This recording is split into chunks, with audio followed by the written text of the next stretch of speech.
Hey all, got a short video for today. It is the new Miele S7 Tango that I just finished fixing up.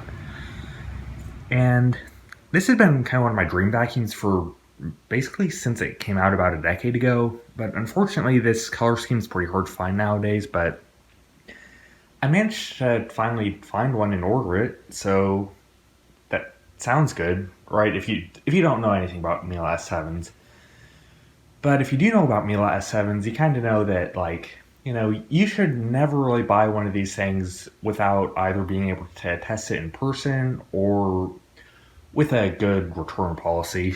So I ordered it off Shop Goodwill, which did not have I don't think has a return policy or obviously lets you test it, but kind of lucked out because this thing was in nearly perfect condition. I'll unlatch the camera and take a closer look at the machine. So you can see that this vacuum doesn't really have any, from the front you don't see too many bad, paint markings, paint chips.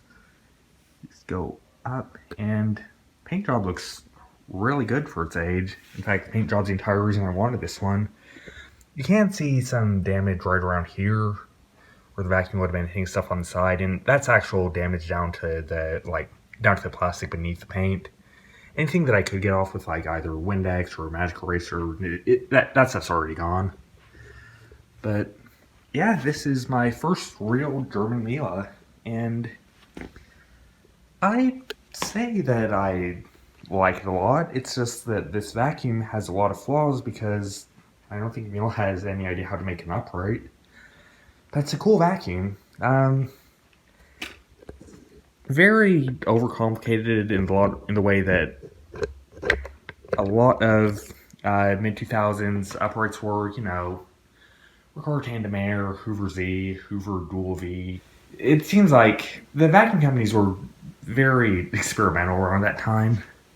Yeah, I got this vacuum in really good, really clean shape, and usually when I get a used vacuum, I'll tear it down and just wash it off, clean all the dust out, but this one really didn't have any problem with this, so it was almost perfect, but the handle release pedal got destroyed in shipping, so I did end up having to get into this vacuum. That's kind of a nightmare if you've ever gotten into one of these machines. It's one of those vacuums where you're only supposed to work on it if you're a Miele dealer, because that's the way Miele is, and that's why I don't really like Miele that much. I mean, they make extremely good vacuums. It's just that if something goes wrong, I want to be able to fix it. So, yeah, the handle release pedal repair wasn't too bad. Only real scar you could say this vacuum has is that when the pedal got smashed in, it dislodged a micro switch that would turn off the carpet motor if you have the vacuum locked up right. And, just like for hose use, but honestly, that's not a huge deal. I would need to replace the lower housing if I wanted to fix that, or try to figure out some solution with super glue or something, but honestly, it's not a huge deal to me. But anyways, how about I show this vacuum running? I'll do a test both on the carpet and hard floors. And let me show you one thing I don't like about this vacuum. The top cord hook is really shallow, so it feels like it's just really tough to get the cord to stay. And I actually have some Velcro on there, but I don't know. The fact that this vacuum has a 40-foot cord kind of necessitates a really kind of a long cord hook like you'd see on a SIBO or something like that. Record's good about cord hooks too. I was using my 8900 yesterday. It's a very, very good vacuum. In fact, I think that might be probably one of the best cleaning vacuums I own. Just really high quality machine. I wish Miele had made a second attempt at an upright though, because there's some good ideas in this vacuum. It's just such a maintainability nightmare. These vacuums were, I think you get the Miele Twist models for $400 at Bed Bath & Beyond at one point. But if anything went wrong, I think the vacuum would basically be too expensive to fix. Like, repairs would be like half the cost of the vacuum, and at that point, once you're out of the 3 to 5 year warranty they probably had going on at the time, man, I don't know. Like, something as well made as a Miele, or I mean, it's kind of built to last, even if stuff does go wrong with it. But I don't know, a vacuum like this, just I don't know. It doesn't seem like it would have been a very good buy, unless you were obviously really careful with it. But vacuums should be tough. You shouldn't have to baby them, especially if you're paying like, more than $400 for a vacuum. If I pay that much for a vacuum, I want to be able to like hit it with a car and whoops, almost kicked my tripod down. But yeah, I want a tough vacuum, not some temperamental monster like this one. Let me show you the carpet issue just so you can see it, I guess. So, fire the vacuum up. That should not be possible, but it is. But yeah, we'll turn the vacuum off and we can do a cleaning test, but you can see that the motor sounds really good. Becco in 1987 just released a video on like what a bad used Miele S7 looks like, and I really lucked out with this one, especially because I paid quite a lot for this. Like, standard amount of money for a Miele S7 on the used market, but that's still a lot of money. Mieles do not really depreciate. I mean, they obviously do, but not in the same way that a Kirby does, or... yeah, I mean, Kirby's are kind of what I think of when I think of a vacuum that depreciates badly. But yeah, I'll do a carpet test, then a hard floor test.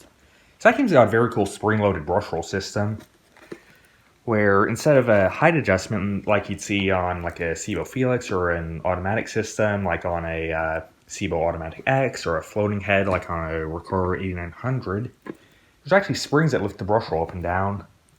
And apparently if you don't know what you're doing, you can completely screw the vacuum up, like getting in there. So, another example of Miele being Miele.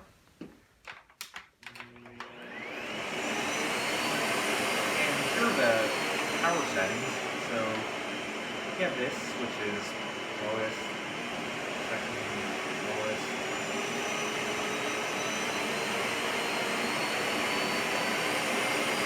And then you can put in automatic mode, which sounds like it's a little low high setting, but I just keep it on 5 while I'm cleaning for a bit. But let's clean.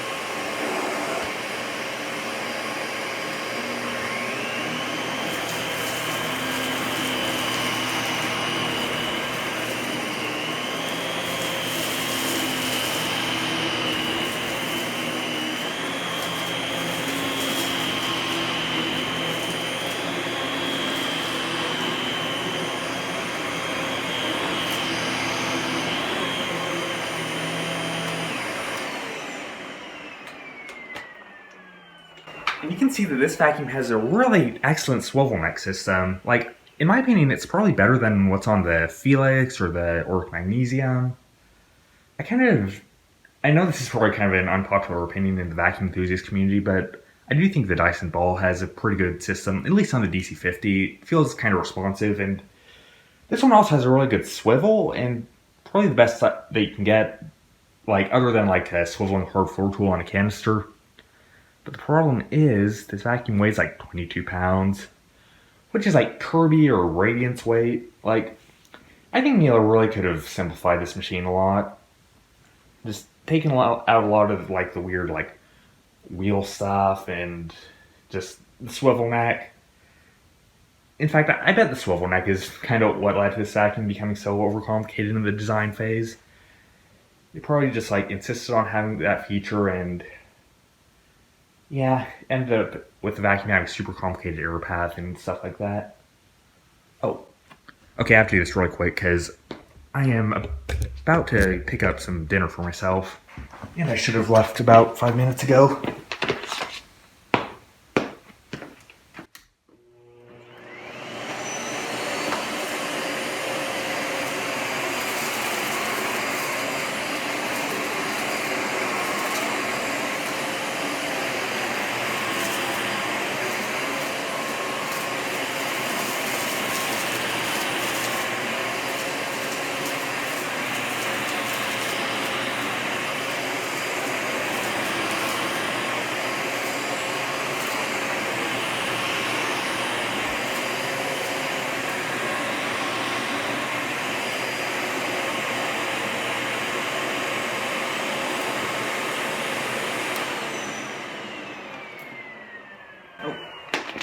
Missed some stuff.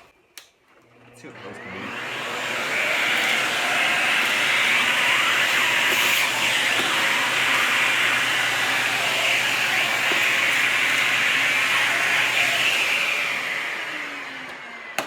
Good hose setup. Not as good as what you'd see on a Swivel X4, but you know, Miele definitely tried to make a good vacuum with this. But anyways, hope you all enjoyed that. And I don't have any other vacuums that I'm planning to get in the future, but you know, I'll make a video with them if I get them. And if there's any vacuums you want to see, let me know. Have a good day.